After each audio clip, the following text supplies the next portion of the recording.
The memoir is by Jake Adelstein, who is, as in the series, the first ever and only Westerner to write in Japanese for a Japanese newspaper, and he's covering the crime beat and gets deeply enmeshed with the Yakuza. And Jake and I grew up together in central Missouri. We met in driver's ed.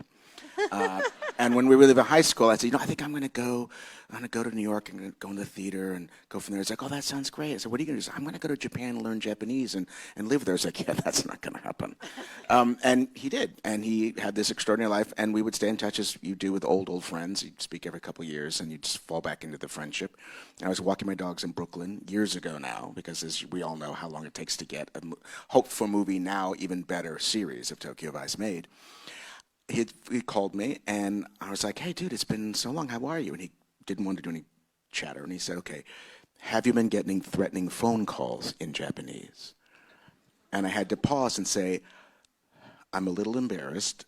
I have gotten calls in Japanese on my voicemail. I just assumed they were wrong numbers.